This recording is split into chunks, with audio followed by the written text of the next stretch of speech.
Good morning students. હવે આપણે આગળનો ટોપિક જોઈએ। લાસ્ટ લેક્ચરમાં આપણે ટોર્કનું સૂત્ર તારવેલું છે કે સમાન ચુંબકીય ક્ષેત્રમાં જો આપણે ચુંબકીય સોય મૂકીએ તો ચુંબકીય સોય કોણાવર્તન કરે છે અને તે કોણાવર્તનને કારણે તેમાં ટોર્ક ઉત્પન્ન થાય છે। એનું સૂત્ર આપણે ગઈકાલે તારવ્યું હતું। સૂત્ર છે vector tau equals to m cross p। मैं तमने ये पण समझाव्યું હતું। m એટલે ચુંબકીય ચાક માત્રા જેને ચુંબકીય ડાયપોલ મોમેન્ટ કહેવાય। p એ ચુંબકીય ક્ષેત્ર। આ ચુંબકીય ક્ષેત્ર કયું છે તો જે બહારથી પ્રસ્થાપિત કરેલું છે એ ચુંબકીય ક્ષેત્ર। તો કોઈ ચુંબકીય ક્ષેત્રમાં જો બીજી ચુંબકીય સોય કે બીજું ચુંબક મૂકીએ તો એક ચુંબકનું ચુંબકીય ક્ષેત્ર બીજા ચુંબક પર બળ લગાડે જેના કારણે તેનું કોણાવર્તન થાય છે અને પરિણામ સ્વરૂપે આપણને ટોર્ક નું સૂત્ર મળે છે। તો vector tau equals to m cross b આપણે લાસ્ટ લેક્ચરમાં તારવેલું સૂત્ર છે। હવે આ જે થિયરી છે આમાં અગત્યનું એ છે કે ક્યારેક ક્યારેક ટોર્કની સાથે સાથે જો કેપિટલ T નું સૂત્ર પૂછે તો કેપિટલ T ટોર્ક નથી દર્શાવતું। કેપિટલ T એ ચુંબકીય સોયનો આવર્તકાળ દર્શાવે છે। કારણ કે જ્યારે ચુંબકીય સોય વિષમગણી કે સમગણી ગમે તેવું પરિભ્રમણ કરે તો પરિભ્રમણને એક આવર્તકાળ હોય છે, આવૃત્તિ હોય છે। તો આ પ્રમાણે આવર્તકાળનું સૂત્ર પૂછે તો આવર્તકાળનું સૂત્રમાં કેપિટલ T લખેલું હોય છે। તો હવે આ જે ટોપિક આજે હું ભણાવું છું એમાં તમે હેડિંગ પણ જોઈ શકો છો। મેં મારેલું છે સમાન ચુંબકીય ક્ષેત્રમાં ચુંબકીય સોયનો આવર્તકાળ। એકચ્યુઅલી હેડિંગ થોડું શોર્ટમાં મારેલું છે પણ હેડિંગ એકચ્યુઅલી આવું છે કે સમાન ચુંબકીય ક્ષેત્રમાં મૂકેલ ચુંબકીય સોયના આવર્તકાળનું સમીકરણ મેળવો। આવો એક પ્રશ્ન છે। આના અમુક એમસીક્યુ અને અમુક વીએસક્યુ પણ છે જે તમને આજે વર્કશીટમાં મોકલાવી દઈશું આપણે। તો હવે આપણે આ ટોપિક સ્ટાર્ટ કરીએ। તો ટોપિક માટે સૌપ્રથમ આ જે આકૃતિ છે એ આપણે સમજીએ। તમે જોઈ શકો છો અહીં મેં જે બ્લેક કલરની જે લાઇન્સ ડ્રો કરેલી છે 5 લાઇન છે, બધાને દેખાતી રહેશે। આ 5 સમાંતર રેખાઓ ચુંબકીય ક્ષેત્ર સૂચવે છે। એટલે કે ચુંબકીય ક્ષેત્ર સમાન છે, એટલે કે કોઈ પણ બિંદુ પાસે તમે જાઓ ચુંબકીય ક્ષેત્ર સમાન છે અને પરસ્પર એકબીજાને રેખાઓ સમાંતર છે। તો આવા સમાન ચુંબકીય ક્ષેત્રમાં આ જે બ્લુ કલરનું તમને દેખાય છે શક્કરપારા જેવું એ ખરેખર ચુંબકીય સોય છે। ચુંબકીય સોયના જગ્યાએ જો કોઈ ગજિયો ચુંબક મૂકી દે તો પણ સેમ ટુ સેમ આ થિયરી તમે સમજાવી શકો। તો અહીંયા જે ચુંબકીય સોય મૂકી છે, ધારો કે ચુંબકીય સોય એ ચુંબકીય ક્ષેત્ર સાથે થીટા કોણ બનાવે છે। હવે હું અહીંયા ડિટેલમાં એક એક પોઈન્ટ સમજાવીને લખું છું, આપણે સમજીશું। તો સૌથી પહેલો પોઈન્ટ કે ચુંબકીય સોય ચુંબકીય ક્ષેત્ર સાથે થીટા કોણ બનાવે છે। તો આ જે બ્લેક લાઇન્સ છે એ સમાંતર રેખા છે, એની સાથે થીટા કોણ બનાવે છે। હવે ચુંબકીય ડાયપોલ મોમેન્ટ, ચુંબકીય ડાયપોલ મોમેન્ટ એટલે કે સદિશ m, સદિશ m ની દિશા આવડવી ખૂબ અગત્યની છે। સદિશ અત્યારે જે પોઈન્ટ હું બોલું છું તે સમજો અને જો નોટ કે પેન્સિલ લઈને બેઠા હોય તો તમે નોટ કરી રાખો। હું આ વિડીયો જેવો કમ્પ્લીટ થાય એના એન્ડમાં તમને હું ક્વેશ્ચનિંગ કરીશ, તમારે એનો આન્સર આપવાનો છે। ચુંબકીય ડાયપોલ મોમેન્ટ m ની દિશા કઈ હોય? ચુંબકીય ડાયપોલ મોમેન્ટ m ની દિશા દક્ષિણ ધ્રુવથી ઉત્તર ધ્રુવની હોય છે। સાઉથ થી નોર્થ, બરાબર? સાઉથ થી નોર્થ એ છે ચુંબકીય ડાયપોલ મોમેન્ટની દિશા। તો આ યાદ રાખવું, ચુંબકીય ડાયપોલ મોમેન્ટની દિશા s થી n છે। આપણને બીજું જરૂર પડશે ચુંબકની લંબાઈ। તો આ ચુંબકની લંબાઈ એટલે કે ચુંબકીય સોયની લંબાઈ કેટલી છે? ચુંબકીય સોયની લંબાઈ 12 છે। તો હવે આપણે આ ટોપિક આગળ સ્ટાર્ટ કરીશું। તો સૌપ્રથમ જ્યારે ચુંબકીય સોયને ચુંબકીય ક્ષેત્રમાં મૂકીએ તો તે ટોર્ક અનુભવે છે, જેનું સૂત્ર મેં તમને લાસ્ટ લેક્ચરમાં તારવીને બતાવ્યું છે। એ આપણે અહીંયા લખીએ વેક્ટર ટાઉ બરાબર m ક્રોસ સદિશ b, આવું આપણે લખેલું છે। આને આપણે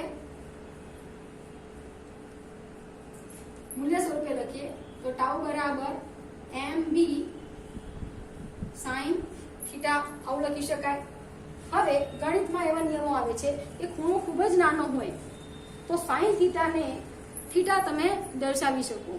તો અહીં આપણે એવું સમજીએ કે ચુંબકીય સોય ચુંબકીય સોયની અક્ષ, તો અક્ષ કઈ છે? ધ્યાન રાખો, ચુંબકીય સોયની અક્ષ એટલે આ જે વચ્ચે રેડ કલરની ડોટેડ લાઈન મેં દોરી છે ચુંબકીય સોયમાં, એને ચુંબકીય અક્ષ કહેવાય.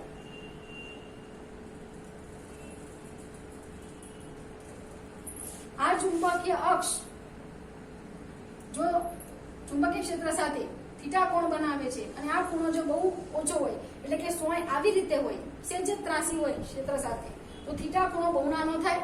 તો જો થીટા સૂક્ષ્મ હોય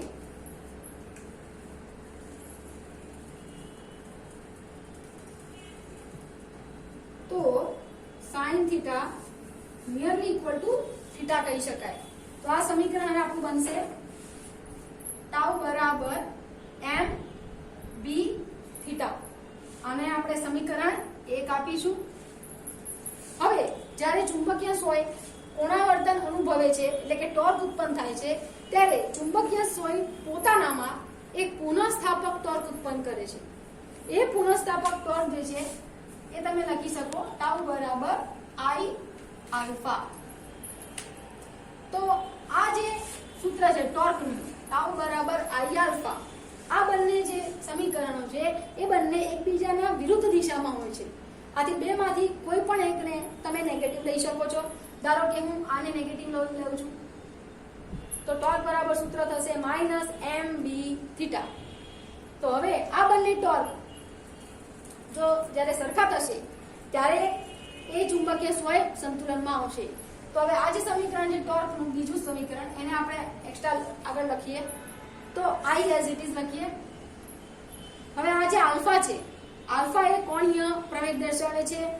i શું છે? ટાઉ બરાબર i આલ્ફા. તમે જસ્ટ વિચારો બધા કે ટાઉ બરાબર i આલ્ફામાં આલ્ફા જે છે એ કોણીય પ્રવેગ છે. i શું છે? i એ વિદ્યુત પ્રવાહ નથી. મોસ્ટલી વિદ્યાર્થીઓ બધું સાચું લખતા હોય છે પણ છેલ્લે એવું લખી કાઢે છે કે i એટલે વિદ્યુત પ્રવાહ. તો અહીંયા તો કોઈ વિદ્યુત પ્રવાહ છે જ નહીં. તો ધ્યાન રાખવું, i વિદ્યુત પ્રવાહ નથી. i શું છે? જડત્વની ચાક માત્રા છે. તો અહીંયા હું નોટેશનમાં તમને સમજાવું પણ છું કે i બરાબર જડત્વની ચાક માત્રા. આલ્ફા શું છે? તો આલ્ફા કોણીય પ્રવેગ દર્શાવે છે. તો આલ્ફા કોણીય પ્રવેગ છે, i જડત્વની ચાક માત્રા છે. કોણીય પ્રવેગને સ્થાનાંતરના સંદર્ભમાં લખાય d² થીટા બાય dt². તમને મેં જ્યારે ચાક ગતિના વિડીયો મારા યુટ્યુબમાં મૂકેલા છે એમાં તમે જોજો, કોણીય પ્રવેગ વિશે મેં સમજાવ્યું છે. કોણીય સ્થાનાંતર થીટા અને સ્થાનાંતર કહેવાય. એનું તમે વિકલન કરો d થીટા બાય dt, એ તમને આપે ઓમેગા. ઓમેગાને કહેવાય કોણીય વેગ. પછી d omega by dt, d omega by, હવે ઓમેગાની વેલ્યુ છે d થીટા બાય dt, તો આ થશે d² થીટા બાય dt². એટલે આ કહેવાય કોણીય વેગનું સમય સાપેક્ષ વિકલન. એ આ તમને આપશે કોણીય પ્રવેગ આલ્ફા. તો આલ્ફાની વેલ્યુ તમે લખી શકો d² થીટા બાય dt². તો આ પરથી તમને આવું સૂત્ર મળે છે ટાઉ બરાબર i d² theta by dt². તો આ હવે આપણે આ જે સમીકરણ છે આને આપીશું ઇક્વેશન નંબર 3. બંને ટોર્કને આપણે સરખાવીએ તો સૂત્ર મળશે i d² theta by dt² is equals to i d² theta by dt² is equal to મળશે આપણને i આલ્ફા. તો હવે આમાંથી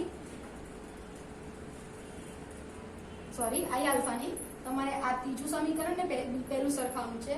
આ થશે -m b થીટા. આવું સમીકરણ મળે.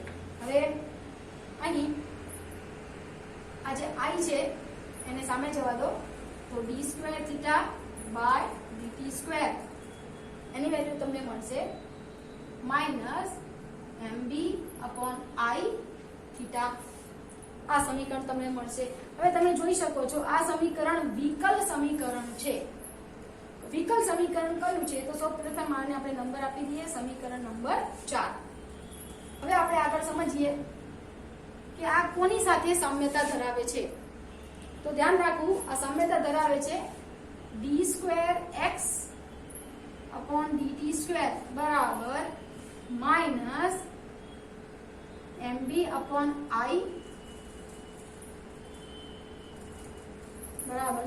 बराबर माइनस ओमेगा स्क्वेर एक्स સાથે તો આ વિકલ સમીકરણ છે d2x/dt² બરાબર માઇનસ ઓમેગા સ્ક્વેર x। તો હવે આપણે આ બંને સમીકરણને સરખાવીએ। જો આ બંને સમીકરણને આપણે સરખાવીએ તો આપણને ઓમેગા મળશે।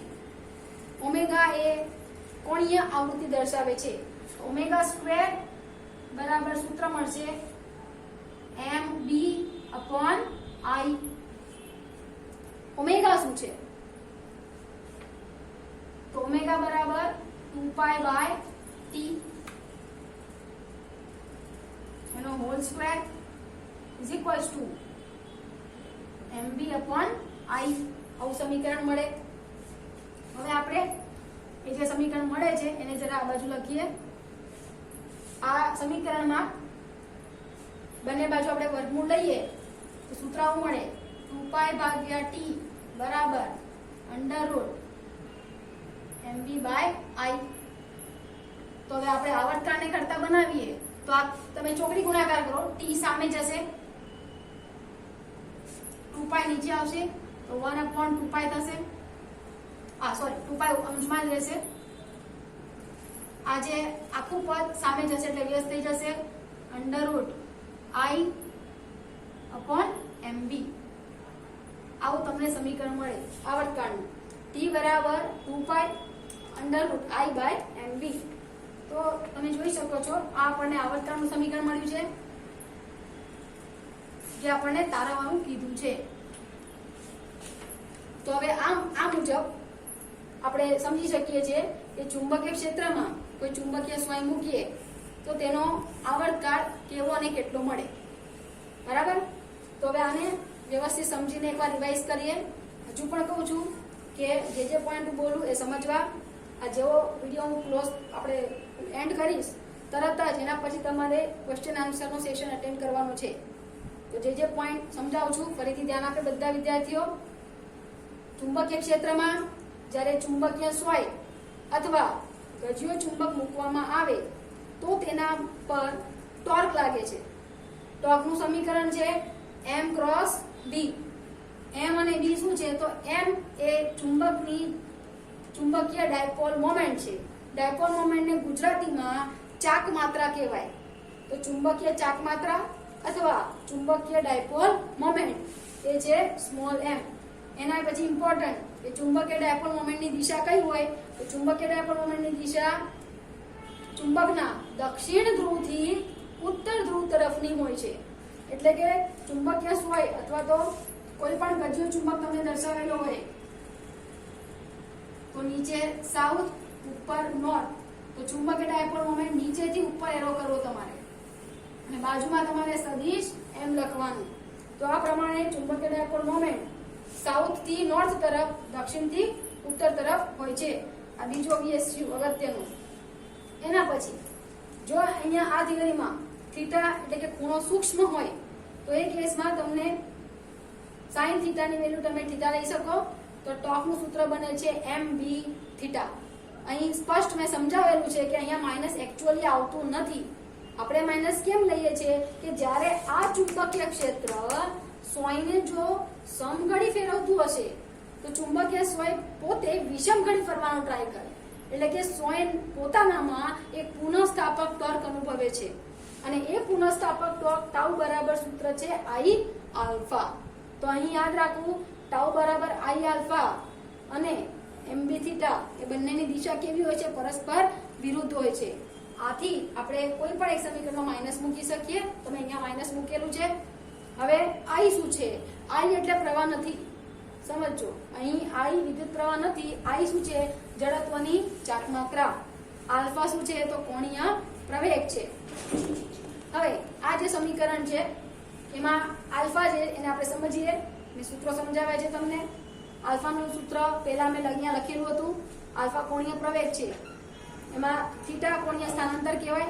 તો કોણીય સ્થાનાંતરનું બીજું વિકલન, દ્વિતીય વિકલન એ આપણને શું આપે છે? કોણીય પ્રવેગ આપે છે। તો આલ્ફા બરાબર d² થીટા બાય dt²। તો i d² theta upon dt²। આ આલ્ફાની વેલ્યુ થઈ ગઈ હવે ટાઉ બરાબર I d² theta by dt². આ આપણું એક ઇમ્પોર્ટન્ટ ઇક્વેશન છે.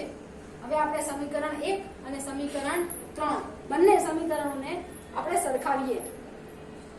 બંનેને સરખાવીએ તો સમીકરણ આવું બનશે.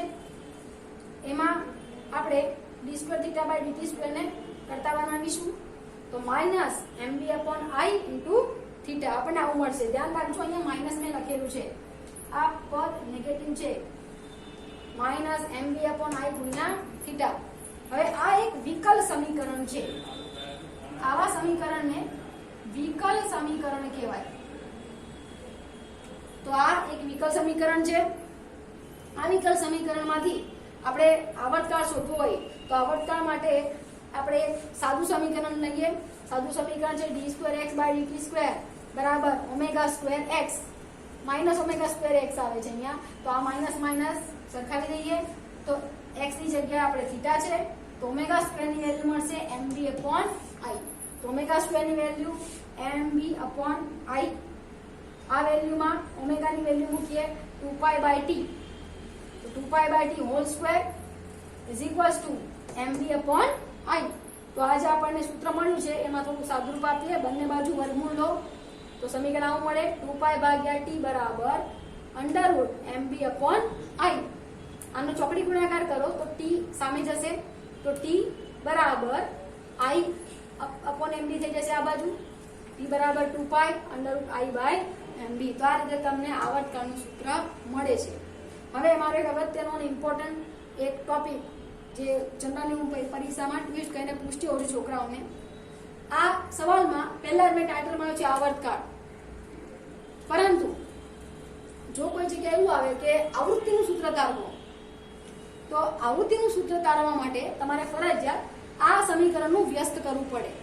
વ્યસ્ત એટલે કે આનું વ્યસ્ત લખી નાખવાનું 1/t બરાબર શું થાય આવૃત્તિ તો f બરાબર 1/2π √mb/i. તો આનું એક્ઝેક્ટલી તમે વ્યસ્ત કરી નાખો તો એ સૂત્ર તમને મળે છે આવૃત્તિનું સૂત્ર. બરાબર. તો આ બધા ઇમ્પોર્ટન્ટ પોઈન્ટ્સ છે તો તમારે હાલ પૂરતા યાદ રાખવાના છે. જે પોઈન્ટ્સ મેં કીધા છે, જ્યાં ભાગ લઈને કીધું છે, જેમ કે ડાયપોલ મોમેન્ટની દિશા, પછી ડાયપોલ મોમેન્ટનો એકમ પણ મેં લાસ્ટ લેક્ચરમાં સમજાવ્યો હતો. જે વિદ્યાર્થી મિત્રો એ રેગ્યુલર મારું કામ ફોલો કરે છે એમની નોટ્સમાં લખેલું છે કે ચુંબકીય ડાયપોલ મોમેન્ટનો એકમ શું છે, તેનું પારિમાણિક સૂત્ર શું છે. તો આ બધી વસ્તુ આપણે સમજાવેલી છે. હવે આવર્તકાળ અને આવૃત્તિનું સૂત્ર પણ મેં તમને કીધું. એ બંને સૂત્રો તમને પૂછે કે આવર્તકાળનું સૂત્ર બોલો તો t બરાબર 2π √i/mb. તરત તમને જવાબ આવડવો જોઈએ. ટોર્કનું સૂત્ર m×b. બરાબર. તો આ બધા ઇમ્પોર્ટન્ટ સૂત્રો છે.